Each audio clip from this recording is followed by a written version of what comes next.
We're studying Srimad Bhagavatam, Canto 3, Chapter 6, entitled Creation of the Universal Form. We're on text 6. It's November 25th, 2023.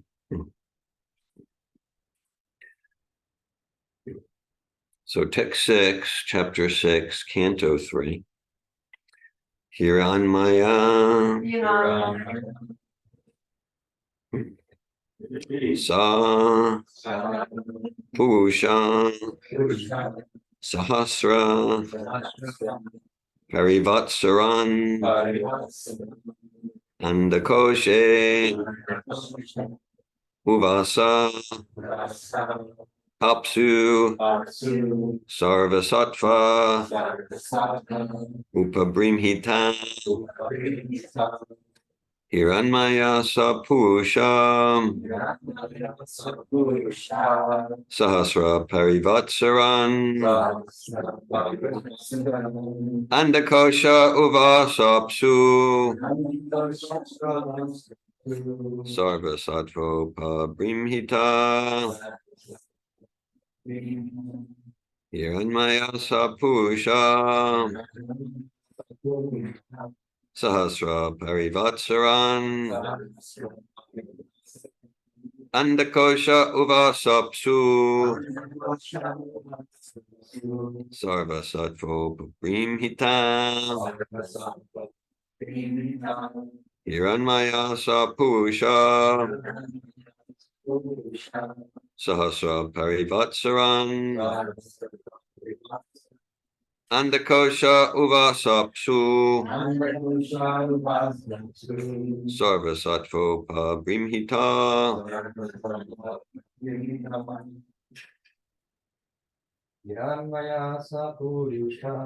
Hiranmaya Sapurusha Sahasra Parivatsaran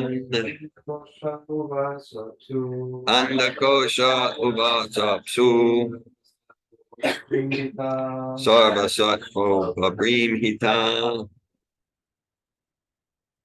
Hiranmaya Sapurusha Hiranmaya Sapurusha Parivatsaram Sahasra Parivatsaran Anandakosha Uvasapsu Andakosha Uvasapsu Sarvasattva Prabrinhita Sarvasattva Upabrimhita Hiranmaya Sapurusha Hiranmaya Sapurusha Sahasra Parivatsaran Vasapsu Andakosha Uvasapsu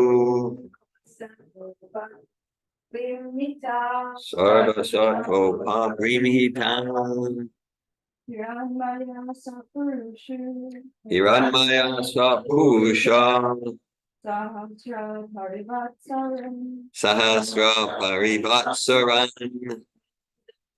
Andakosha Uvasapsu Andakosha Uvasapsu Sarvasattva Upabrimhita.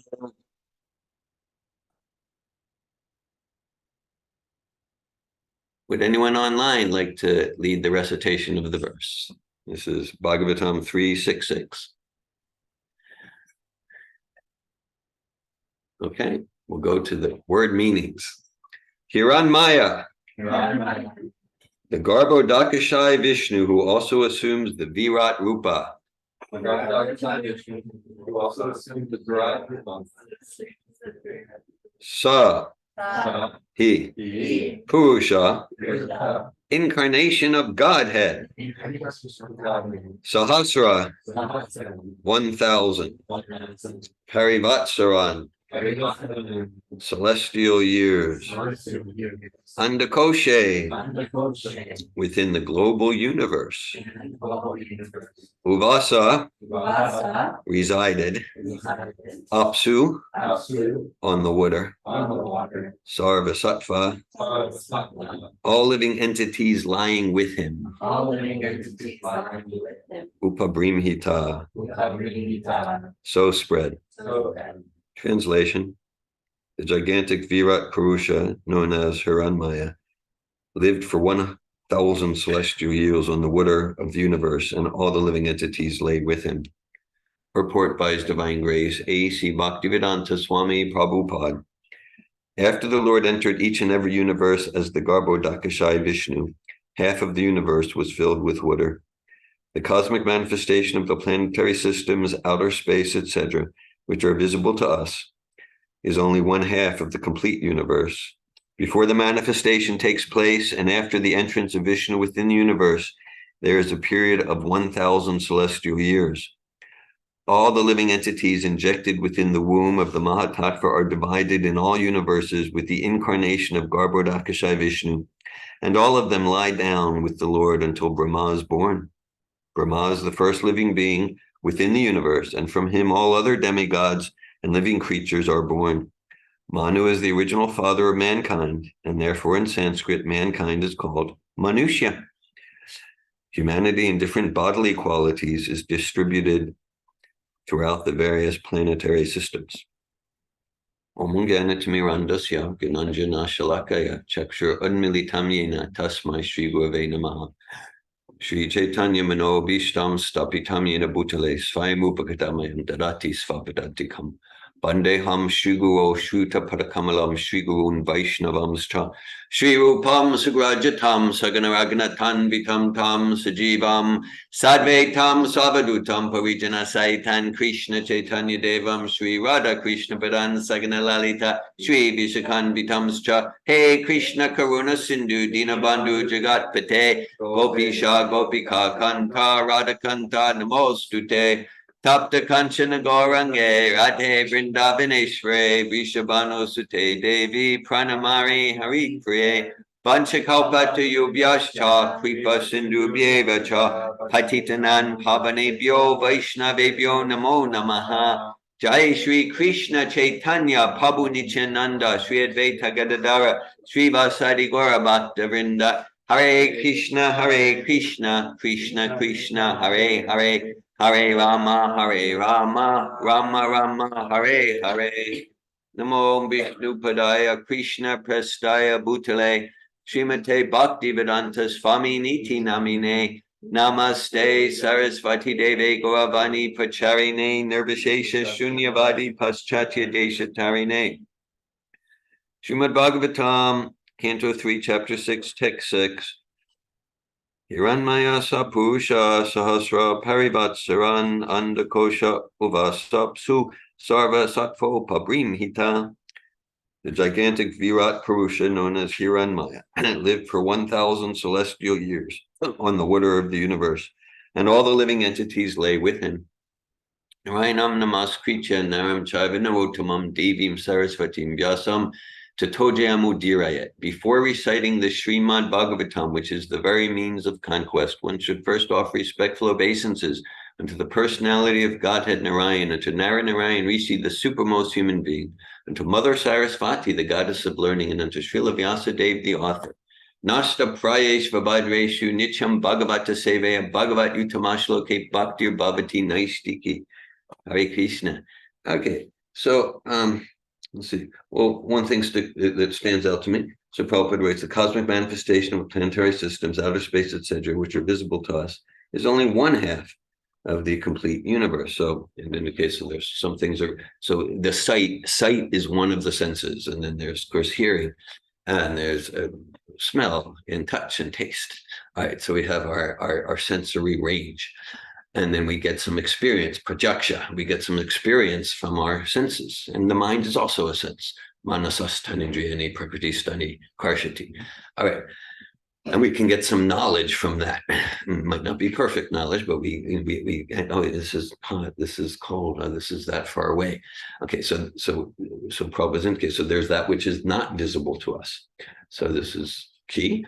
So then we get into like, so then what is the so how to understand about that which is not that which is trans-empirical, that which is not accessible in the purview of our senses or our mind. Okay, and so Right. So this is about creation. So it talks about like Bhagavad Vishnu and like that.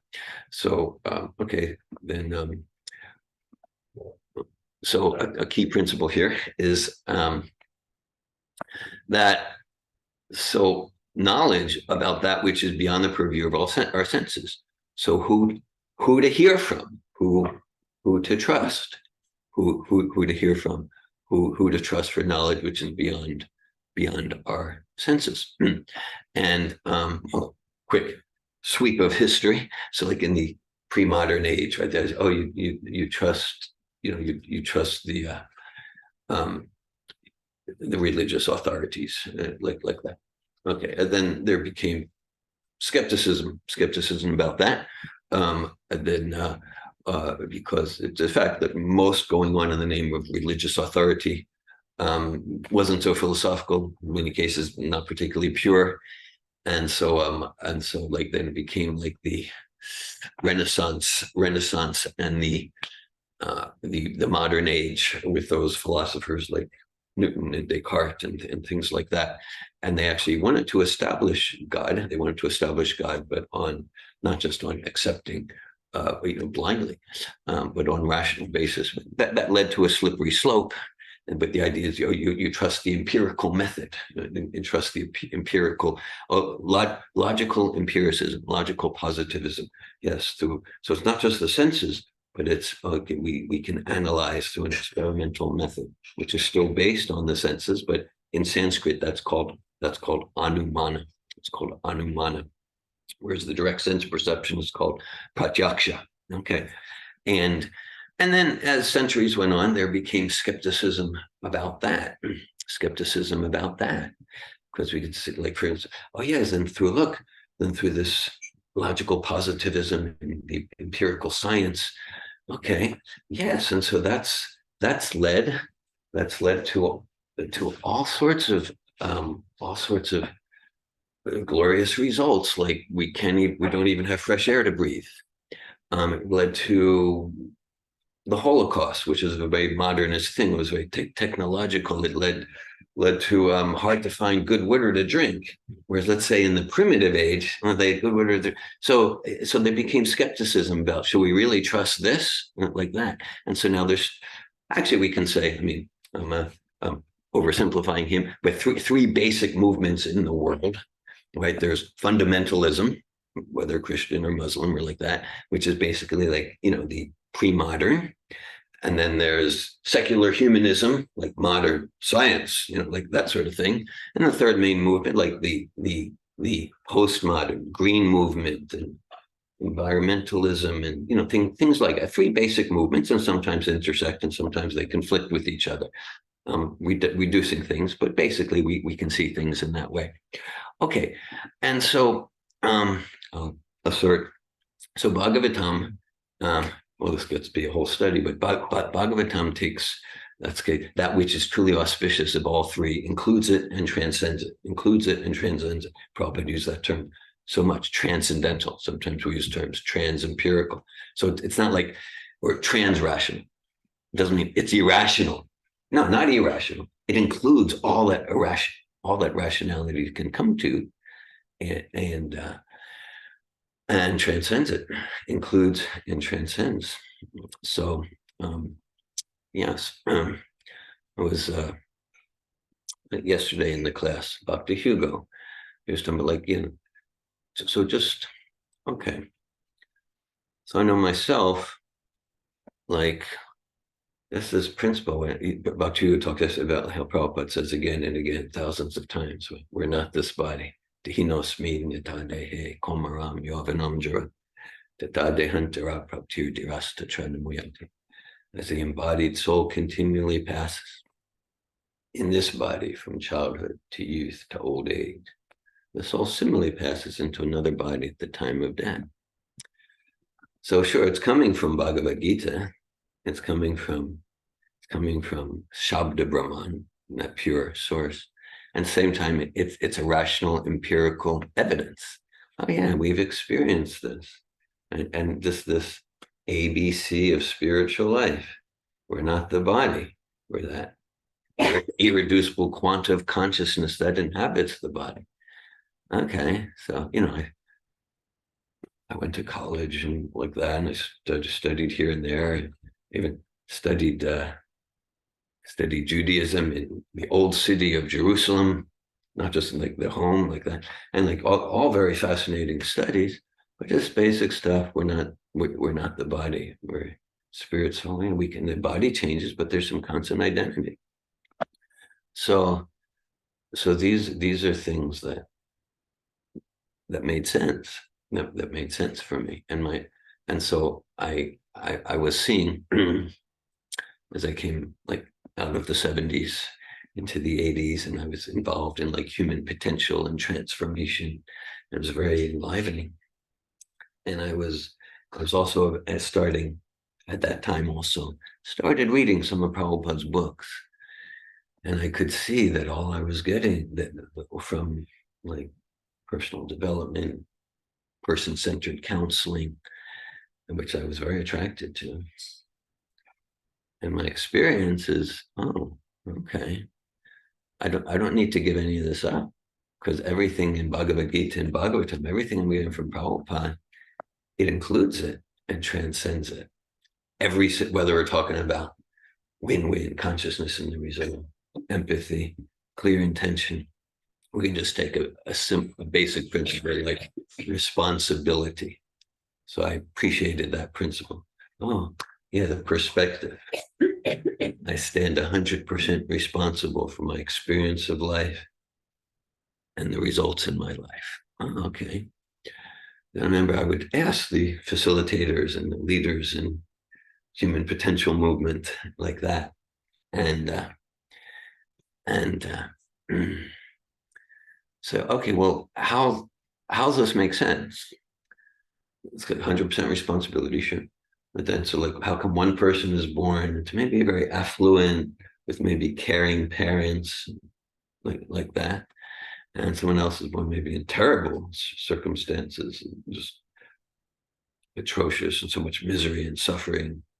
Is it like, well, it just happens? It's just so it just happens. But then once at some point, then you just stand 100% responsible. Okay, so then I'm reading Prabhupada's books. I say, oh, okay. So the body is, but then there's the law of, I will get into there's the law of karma. Oh, okay. All right. So not just like, I'm responsible for what I did as a teenager that led to some results in my 20s, and what I do in my 20s lead to results in my 30s. Oh, okay. Me, the spirit soul, existed before that. There's a law of karma. So it takes the principle of responsibility and it gives it completion, the real one in front of the zeros, And it's don't need to reject any of the principles, just finds the completion, the perfection, the perfect application. And I saw that in all the principles, So that was and is very attractive for me. And I mean, it's like a roadmap, right? Let's say a map, let's get from here to New York City. Because okay, well, you go on take 121 till I-10 till Jacksonville, and you'll see this, and then you go north, you'll see something that says the border of Georgia. Okay, keep going, and then the map says you're gonna reach something called South Carolina, and there's a sign for South Carolina. Oh, okay. And so, there's been like 10 landmarks, and the maps are like, I'm trusting this map. So I'm trusting this map based on what I've experienced. Now, it says later on there's something called Virginia. So I haven't seen Virginia. I haven't experienced it, but I'm trusting this map, that which is beyond my purview. So here, like talks about Garbhodakshai Vishnu. I don't have much of a personal experience of Garbhodakshai Vishnu, maybe like that. But I'm trusting. Because like everything on the map, based on my experience for 43 years, is just like right there. So much more than any other source of claimed knowledge outside of the purview of my senses. So, and it's important to understand that in every single area, we accept knowledge through hearing from authorities, Okay, even something like, okay, like, has anyone ever seen an electron? Seen an electron? No one's ever seen an electron. No. In a book. What's that? In a book. In a book. In a Yeah. book. What's that mean? Yeah. Thanks for the confirmation. Well, you've never seen an electron, but someone wrote the book. It wasn't just like some guy on the street wrote a book. No. Well, we read a book, maybe in high school or college, or we read an internet article from, here's a PhD in physics. Oh, here's the director of a scientific institute. Oh, we read something from Albert Einstein. Someone who we trust as an authority. And that's how we get knowledge. That's how we get knowledge. Typically, it's not so much through, we trust an authority. So, yes.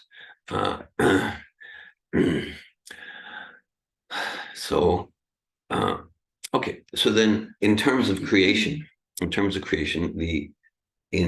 call it empirical science, we're certainly not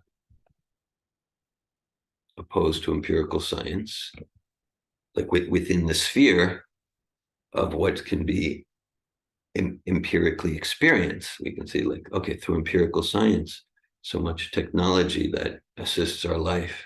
So sometimes it makes things more crazy and burdensome, but it has its service. But what about that which is trans-empirical? So then when it goes, actually, later in the day, Dr. Hugo and I spoke a bit more. And then as a result, I copied down some quotes that for me are moving. This one is from an evolutionary biologist, Richard Lewontin. Okay, let's listen to Richard Lewontin. Let's hear from him. Okay.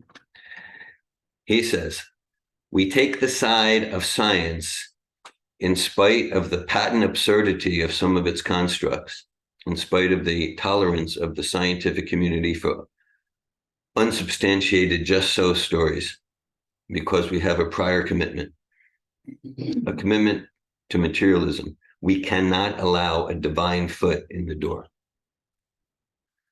So I deeply appreciate his honesty.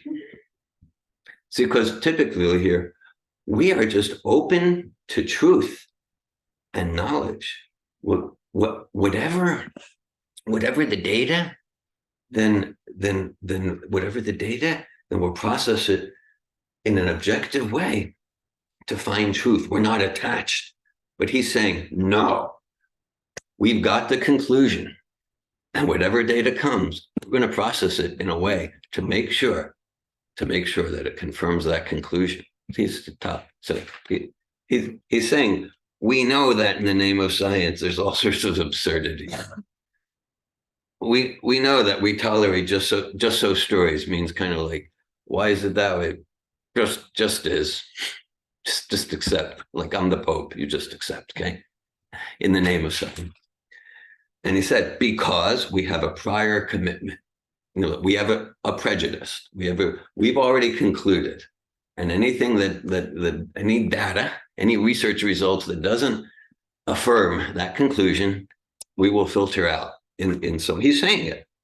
He said, we cannot allow a divine foot. We can't even allow a millimeter into the door. So that conclusion is there. One more quote. So this is from Dr. Marshall Angell. She was the former editor-in-chief of the New England Journal of Medicine. I think on the planet, the top medical journal on the planet is like the New England Journal of Medicine, Massachusetts, Harvard, MIT. So she wrote, okay, it is simply no longer possible to believe much of what the clinical research that is published. It is simply no longer possible to believe much of the clinical research that is published or to rely on the judgment of trusted physicians or authoritative medical guidelines. and I have enough experience in research in social science, a little bit medical science in recent years. It's a lot about like, let's crunch these statistics in a way where it will increase our possibility of getting that $2 million grant. I have enough experience in the field to have some direct experience of that. She goes on to say, I take no pleasure in this conclusion, which I researched. I take no pleasure in this conclusion, which I reached slowly and reluctantly over my 2 decades as editor of the New England Journal of Medicine. Okay. So it's not about like having no faith there, but we can see that, as Prabhupada said, like, so anything that's based on material senses in sense process, whether it's anumana pratyaksha, it's subject to the defect, the 4 basic defects: the propensity to cheat, limitations, mistakes, and illusion, maya, paritagyana.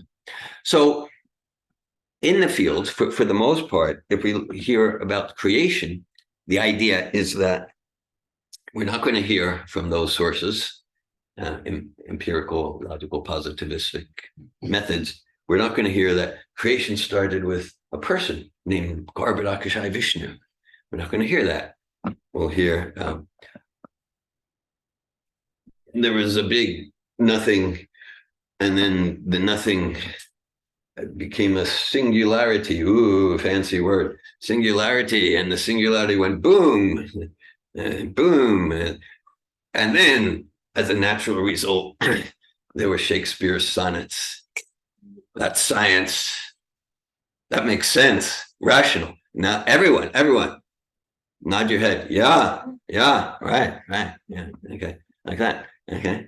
But that's essentially what they're saying. So, but that's supposed to be intellectual. That's supposed to be rational. It's supposed to be scientific.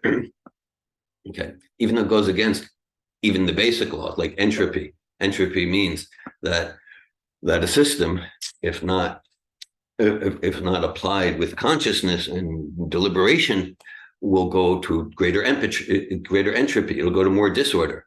So how does big explosion, like if a bomb explodes in a city, then the city naturally becomes more beautiful, more structured, and the buildings that were a little dilapidated, they just become, it happens every time. Everyone knows. Okay, but that's what they're saying happened. Why should we can believe that if we want, and that would be called blind faith. That we call, whereas the Bhagavatam is Janma Yasya Tonya Bhayadi Tratash Trateshva Bigeshu Stvara. No, that just like yesterday in part of Hugo's class, I shared about my friend Hassan, the Bedouin Hassan, and some of you were there yesterday. And right, so the intellectuals in Arad in the institute, they all be like, well, of course, all members of the herd of independent thinkers know that all there was an exploded singularity. If you want to be a member of the herd of independent thinkers, of course you need to believe that. But Hassan was like, Hassan could see, how can they say that there's not a supreme intelligence behind the sky and the vast and the sands, right? So where there's greater organization, greater level of structure, then it makes sense that there's a creator greater than, say, the creator of this watch and the creator of this computer. And intelligence means a person. So that's actually more right. Not just like, I just accept whatever the Bhagavatam says. Well, as my life goes on, I do more and more. And that's a rational place to put faith, right? Whereas, like, to accept that a big explosion led to Shakespeare's sonnets, we can believe that would require blind faith. Okay, just to pierce through the illusions and the delusions. So this is practically important, not just abstract philosophy, that there's a person. Yesterday, Hugo, he was talking about like the sun, Surya, the sun god. Oh, that's primitive. And there's a wind god. Okay, maybe it's like fairy stories. Okay. enchanted by fairy stories. But let's look at it rationally. Okay, so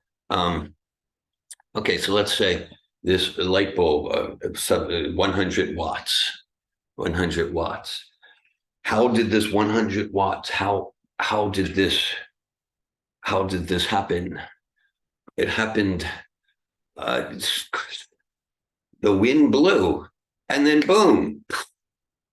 No, even for this 100 watts, there's quite a bit of intelligence behind it, right?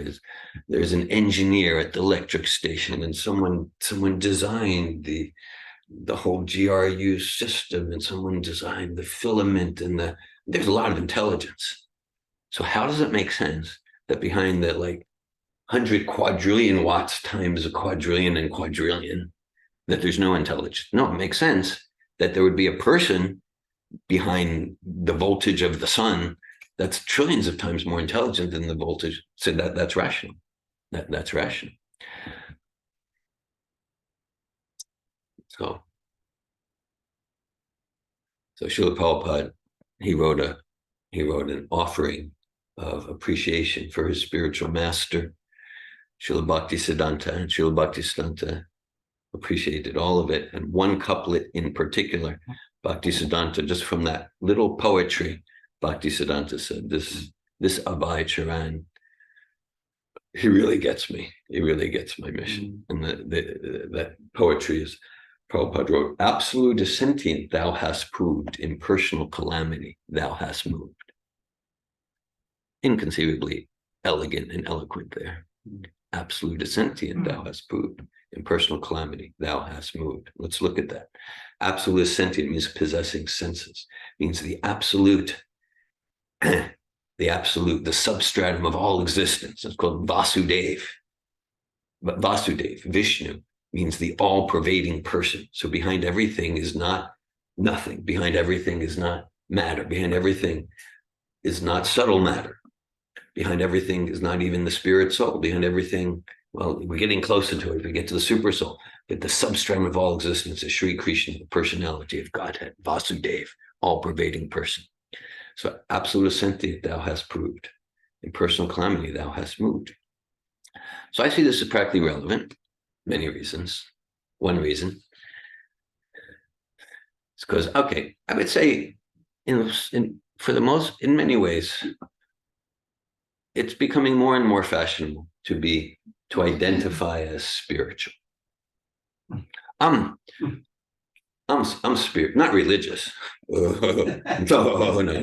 not religious. Spiritual, very fashionable. Right?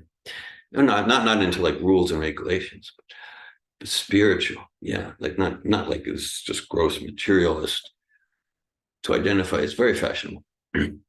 So if absolute is not, senses means there's some things I like and some things I don't like, right? Just like we have senses. So some colors I'm more attracted to, some colors less. Some tastes I'm more attracted to, some tastes less. The things that please me, things that don't please me. That's what a person means. Now, of course, when we say absolute sentient, we're not talking about material personhood. We're talking about spiritual personhood. The first word here, Hiranya. Hiranmaya.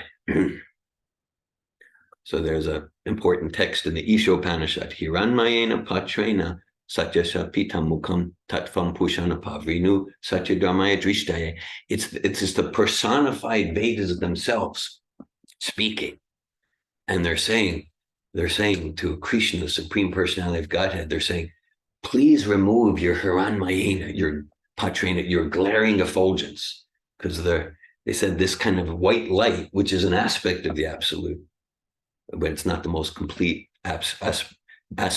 Brahmanohi Pratishtam, the white light, the Brahma Gyoti, emanates from Sri Krishna, the personality of Godhead, basic Bhagavad Gita. So the Vedas personified, they say, yes, you're this white light of the spiritual light, please remove it, because we want to see your smiling face. Because we want to see your smiling face. So, which indicates that the Vedas themselves, they want the personality of God. Because we have absolute sentient. if we remove senses, spiritual senses, it's not material senses, from from the shadow, we can have an idea that the substance exists, but we don't get any real significant understanding of what the substance is. But from a shadow, we can go, oh, there's a person there, but what's that person like? The shadow doesn't.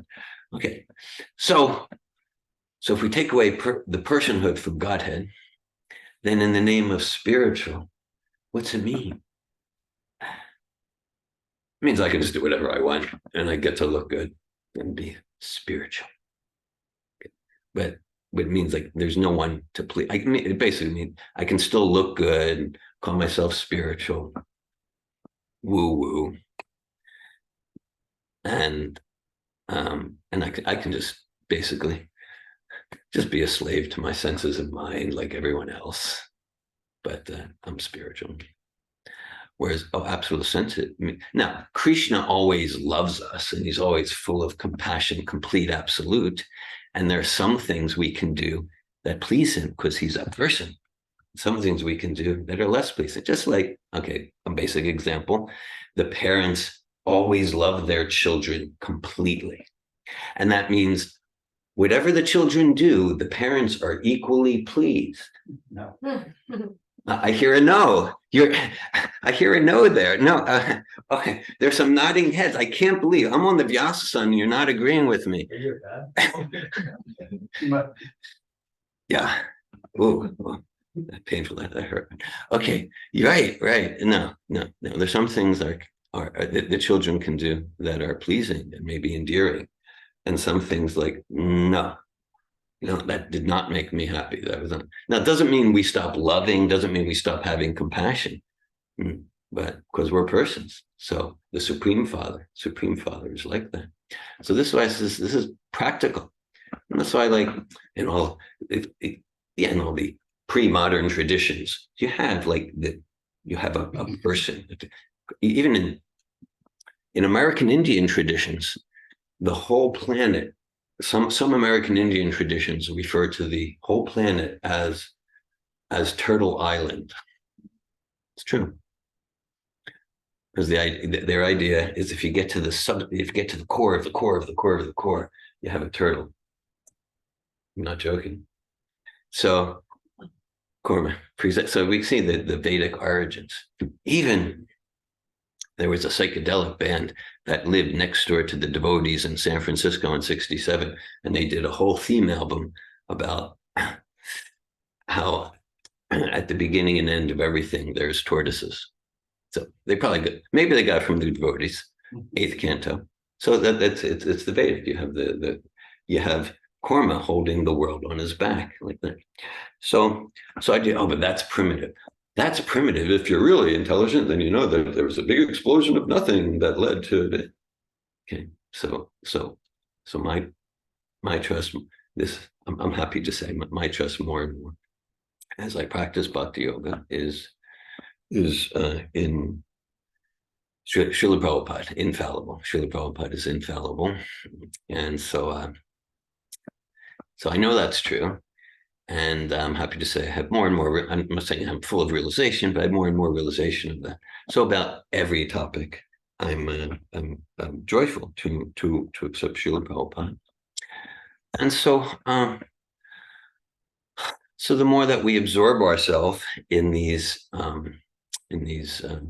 transcendental vibrations, of course, founded in chanting Hare Krishna, Krishna Krishna, Hare Hare, Hare Rama, Rama Rama, Hare Hare, and Srimad Bhagavatam, then we're alive in absolute truth, and that's satisfying. Otherwise, we're in this shadowy, murky land of, you can even read in practically any journal in any field of science. 30 years ago, we used to believe such and such, but now we know. So, but if you're saying 30 years, so means 20, 30 years from now, you'll be writing about what you know, like, even if we look at something simple, let's say, nutritional science of the 1950s. Okay. Basically, any mainstream, Western, any mainstream would be like vegetarian diet, that is dangerous. No, that humans can't do that. Okay, so now, not all over, but now it's much more predominant. Oh, of course, yeah, vegetarian diet. So it's kind of like, of course, whether it's 1950s or now, oh, the Vedas, this is proven. Oh, but it seems as far as nutrition, the Vedas, in any field, they're coming to the Vedic conclusions. They're gradually coming to the Vedic conclusions. So we can give so many examples there. So Garbhodakshay Vishnu, it's good. Like just like as we cultivate more and more, I want to give my life to Krishna, then naturally want to know about Krishna. To know him is to love him. And then to know means, so because we can get Garbhodakshay Vishnu and Karanadakashay Vishnu and Karanavasaya Vishnu and Kshirodakashay Vishnu and what's all these? I'll just put it out there. Like we all have our fields where we have a lot of nuanced knowledge. We all have our fields, right? Whether it's art or therapy or yoga and the asanas, or we all have our fields. So to the extent where for us, Krishna consciousness, where it's less and less of like, yeah, I'm checking it out, or like a spectator sport, but like, no, I really want to give my life to this. Then it makes sense. Then it makes sense after maybe a few months or a few years. Okay, let me understand how Krishna do. Let me learn these names. It's not about memorizing, but it's a way to show our desire to cultivate love. I want to understand how Krishna manifests this creation. I want to, because we hear, okay, say, Jai Shri Krishna Chaitanya Prabhu Nityananda Shri Advaita Gadadara Shri Vasadi Gaura Bhaktivinoda. So then after some time, okay, I'd like to know 3 or 4 pastimes of this Advaita Acharya or Nityananda. Who are these persons? What are their glorious activities? It's just part of our dedication. And we get this from reading Srila Prabhupada's books. So all these theories are there. The idea that personality comes from matter. What in modern times it's called epiphenomenon. Epiphenomenon means like, yeah, there's spirit, but ultimately it comes from a combination of matter. Bhakti Hugo was talking about yesterday. It's called the epiphenomenon. But no, Prabhupada makes it very clear in this chapter a lot, in so many places. Matter, spirit is like a magnet, and we attract matter around us according to the quality of our desires. So spirit is at the substratum. Krishna says in Bhagavad Gita, Vyakti mapanam manyante mama buddhaya param bhavam ajananto mamavyam anutamam. He says some people foolishly think that from the impersonal oneness came Krishna. And Krishna says, no, I'm the source of the impersonal one. So in just the most, Krishna's Kaviraj Goswami said, essential truth spoken concisely is true eloquence. During the April Foundational Seminar last year, you flashed that at me, so it made an impression. Essential truth spoken concisely is true eloquence. So in 700 verses, like all the philosophies are there and handled and dealt with. And then, of course, it's expanded in the Bhagavatam. Okay, I'll read the verse again. Hiranmayasa Purusha Sahasra Parivatsaram Andakosha Uvasapsu Sarva Sattvo Pabrimhita. The gigantic Virat Purusha, known as Hiranmaya, lived for 1,000 celestial years on the water of the universe, and all the living entities lay with him. Thank you for your attention. I welcome any comments or questions. Casey.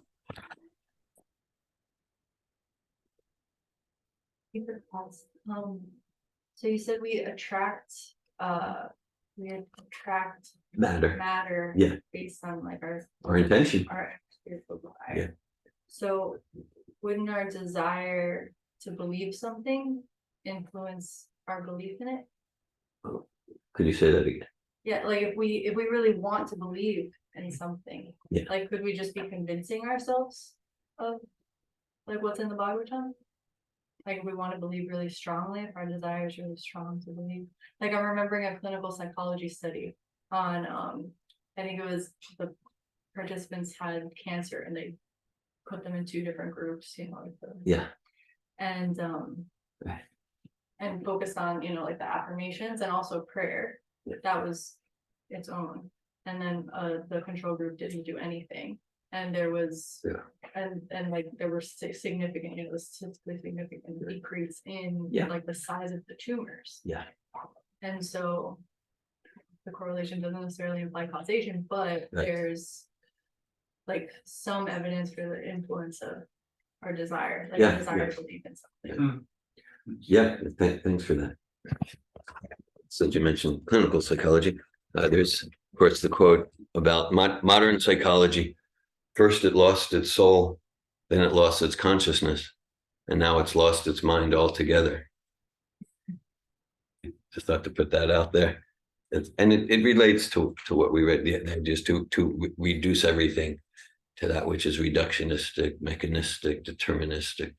So yeah, of course, so thoughts are subtle, and with our thoughts, subtle things go from subtle to external. So we could convince ourselves about Bhagavatam, and that's, you know. So thanks for that. I appreciate that. So Krishna says, Rajavidya Rajguyam Pavichamidam Uttamam Prajakshavagamam Dharmyam Shushukam Kortumavyam. He says, this knowledge is directly experienced. So the nature of the soul, apart from the mind, the nature of the soul is to be full of knowledge. We go there a lot in the courses. The nature of the soul. So when Krishna says this Krishna consciousness is directly experienced, he's not talking about material senses. He's talking about the spiritual senses of the soul. Prabhupada gives the example, like, so yeah, with our mind, we can convince ourselves of illusion. We can convince ourselves of that. And then Prabhupada gives an example, like, okay, but if we convince ourselves of something that's not true, because our nature is to seek truth and to experience truth and to live in truth, then if we're just doing some delusion stuff, mental games, we're not going to be profoundly satisfied. So Prabhupada says, just like if someone's eating, right, and then like, oh, I'm full, then you know, someone goes, can you prove that you're full? Are you sure you don't want more? No, I'm full. So similarly, when we come to genuine self-realization and genuine when I say absolute truth, I mean that which is true in all time and space. Just like the fish out of water can't be happy. That's like convincing ourselves of this and that. The fish in water, it's happy and satisfied in the metaphor. The fish doesn't need to prove or convince, just happy and satisfied in the water. When we're full, we know we're full. So we're not the body, and we're not the mind either. We're not the mind either. So this is the soul experiencing itself, and that's, I'll use the term, it's transmental, transcognitive, and that's what we get through this bhakti. That's where you get, and in one sense, my history is like somewhat the opposite. Sort of like when I first came with some seriousness to the process of bhakti, after my period of 100 plates of prasadam, that because 100 plates of prasadam, like I was doing agyata sukriti, meaning I was doing devotional service, but I wasn't like consciously, I'm going to serve God now. What's this called? Samosa? Yeah. But then when I first started, it wasn't like that at all. But then when I first started, like, okay, I'm going to chant this mantra. I'm going to read Prabhupada's book. And I'm like, not like I want to serve God, but like, okay, I'm consciously consciously doing something to at least some curiosity. You know, Krishna says that people come to him for curiosity. It's definitely not pure, but yeah. So then I was getting an experience that I couldn't deny. And that went on but my mind was tormented with doubts. My mind was going like, what about this? What about this contradiction? This doesn't make sense. Like that. My mind was coming up with reasons to not continue practicing bhakti, but just me, the soul. I was having an experience that was undeniable. And then I was able, through the torment, to make some distinction, Okay, this is actual me. And then my mind's doubts. I mean, I still have doubts, but I have 100% trust that they're resolved in Prabhupada's teachings, because I have thousands of experience that what seemed like an apparent contradiction. Oh, okay. Now that I have a little more devotion than last year, I'm seeing how it resolves. So, yeah. So we're talking about that chit potency of the soul. Means that to be alive and experience knowledge. It's transcognitive, it's transmental, and that's what we get in the process of bhakti. I see a hand from Nitya Gopal. Yeah. What you're speaking about is conditioning. We can condition ourselves to believe anything, absolutely anything. It's so scary to see how people do that all the time, and we do that. So that's conditioned state. And then everything that's spiritual, can be a Bible, anything that's spiritual cannot go against conditioning. So in fact, like Dhira Govinda was pointing out, is that it will be a lot more difficult to govern. And we can see, like, we can govern things so easily in our conditioned state, that condition us. But can we really govern to the point that we have full faith and trust in spiritual essence? That's a lot more difficult. We need to work years and years, and even after a full lifetime doing it, we need to take birth again because we didn't baby. Thanks for that, Melanie. I appreciate that that expansion. Yeah, because a theme of today's class was like personalism, a person behind creation, and just like the creator of the computer is not in the computer. It means there's a transcendental person, transcendental to material space and time. So that's like an aspect of the philosophy I still have to some extent, a lot of problems with based on my conditioning, whether in my secular humanist condition, even Reform Judaism, kind of like Reform Judaism, or even most of Judaism, it became impersonal. Judaism, if you get to the core, it's very personal. Actually, there's that commandment in the 10 Commandments to not worship idols. Like, I didn't have a religious background, but I knew that. But the actual commandment in the 10 Commandments, the Hebrew is al panai. God's panai means face, panim, shena punam. Okay, face. So what God's actually saying there, he's saying, don't worship any face, don't worship any form, except mine. So in the commandment, where those religious traditions, they use it to establish that God has no form, God's saying, I have a form, worship that. Don't worship money, don't worship golden calf, like that. So based on my conditioning, that was a very difficult aspect for me to accept. And so my thoughts would have taken me away, but I was having an experience. an experience from the core of the soul that I am, that kept me in the game.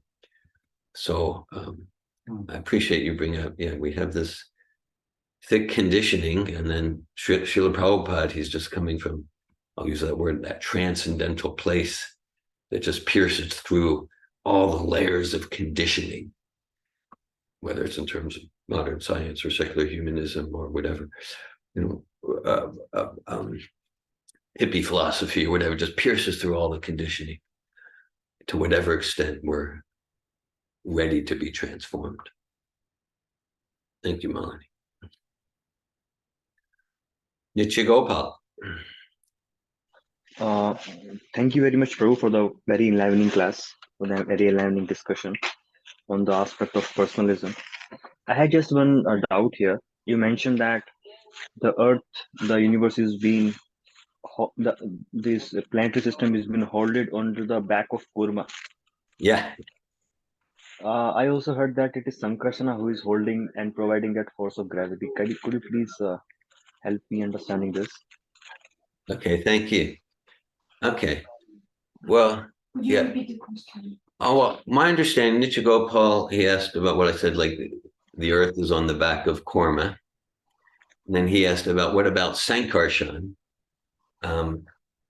And so that's he asked me to just the expansion of Vishnu called Sankarshan. Okay. So, yeah, well, I'll speak something that Nitya Gopal, for me, it's interesting. I'm not claiming to know exactly where you're going with the comment, but so Sankarshan is interesting. Prabhupada says Sankarshan, that's gravity, and it's an expansion of Vishnu, and it is. So if we look at the root of Sankarshan, it's the same root as Krishna. What does Krishna mean? All attractive. So that's gravity. Even an atom has some gravity, has an attractive potency. So Prabhupada relates the incarnation called Sankarshan to gravity. And just for this idea of Korma, it's so Krishna appears in whatever form he wants to appear. It's actually described, he appears in all 8,400,000 species. Just as a bit of a tangent, because related though, Prabhupada talks about humanity and different bodily qualities. So the Vedas, Prabhupada describe 8,400,000 species. So it's not, okay, like based on my conditioning, right, so there's all these different species. So obviously evolution, Darwinian evolution, obviously. Let's look at it rationally. So how many types of motor vehicles are there? Probably thousands and thousands, and maybe tens of thousands over time. Different models of cars and military tanks and motorcycles and airplanes. So many types of motor vehicles. So that obviously leads to the conclusion that the Model A evolved into a Model T, which actually evolved into the Lexus, which became the military tank, and just did. No, the fact that as he says, makes sense to me. Okay, and we have different points of view. And we encourage diversity of thought. No, that there's different types of motor vehicles means there's intelligence that says, okay, for this type of people, let's make a 2-door compact. For this type of people, let's make an 18-wheel truck. For this type of people, let's make a moped like that. Okay, so in the 8th canto of Bhagavatam, Krishna appears in the form of a tortoise. Also in the 8th canto, he appears in the form of a beautiful woman named Mohini Mukti. In the 3rd canto, he appears in the form of a pig. Oh, God can't do that. That's another thing. Like, oh, God can't do that. So let's make lists of things God can't do. Right? We have an assembly of about 20 of us here. Let's make a list. Here's how we've decided to limit God. But and for me, actually, that's ridiculous. God appears in the form of a boar, a pig. God appears in the form of a fish. What? Huh? But then when I thought about it a bit more early in my career in Krishna consciousness, it became actually, let's say if reading Bhagavatam and the incarnations and the pastimes of the Supreme Personality of Godhead, let's say they were equal or less in being spectacular and inconceivable to, let's say, a Hollywood movie or a Spielberg production. That would be pretty disappointing. That would be kind of disappointing. Then I would have no trust in the Bhagavatam. But the fact that like the Bhagavatam pastimes, they're like trillions of times more far out than any Hollywood script. And it's like, this must be true, right? Like that, yeah. In the early days of the movement, Allen Ginsberg, he was a leading intellectual amongst the beatniks and the hippies. He wrote a book of poetry called How, which is based on, well, the term is based on the prophet Isaiah. He's like giving these warnings about society in ancient times, and he ends each verse with like how, like it's a warning. Anyhow, Ginsberg was he befriended Prabhupada, and he was very influential. He helped spread the movement in the early days. A little bit later, George Harrison, came along. Ginsberg wasn't as famous as George Harrison, but quite well known. Anyhow, Ginsberg was being interviewed, and he was being interviewed like in '66, and he was asked about this new Krishna consciousness with the Swami, and Ginsberg said, "This Krishna consciousness is more far out than any acid trip I've ever taken." So that, of course, was very attractive. Brought lots of people to the temple. So of course it should be. It did. The first center, Second Avenue, if you read about, it's basically like hippies on LSD needed a place to crash, and they would crash on Prabhupada's floor. Then the next day they're hearing Bhagavatam, and then they're practicing Krishna consciousness. Prabhupada was quite liberally accommodating beyond what we can conceive. So as far as Sankarshan means gravity, and it's the personification of gravity. The thing about Kurma holding the earth, I mean, that gets into, it's described in the 8th canto, and like he's holding Meru Mountain. So there's, this whole thing of earth, I mean, that's earth. I mean, we all know what we mean by earth. No, we don't. We don't. Earth can mean the way we conceive of it, like we learned in astronomy in high school. Earth can mean the plane of Bhumandala. Earth can mean Jambudvip. Earth can mean just the one of 9 varshas of Jambudvip called Bharat Varsh. So when you get into Vedic cosmology, we need to define our terms. So I don't know if that responds to your question, Gopal. And what I was referring to is my permissible speculation is like these American Indian tribes. They probably were influenced by the Vedas. There's evidence of that. There's evidence. And so I wouldn't be surprised if their stories about creation with that at the substratum of everything, there's a turtle. Okay, well, what's the turtle standing there? A bigger turtle, obviously. It's an infinite regress of turtles. Yeah, so I wouldn't be surprised if they were influenced by the Vedas like that. So Hare Krishna. So thank you very much for the clarification. I really appreciate your answer. Thank you.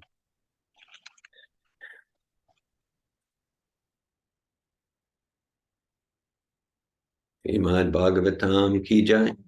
Srila Prabhupada ki jai. Hare Krishna. Hare Krishna.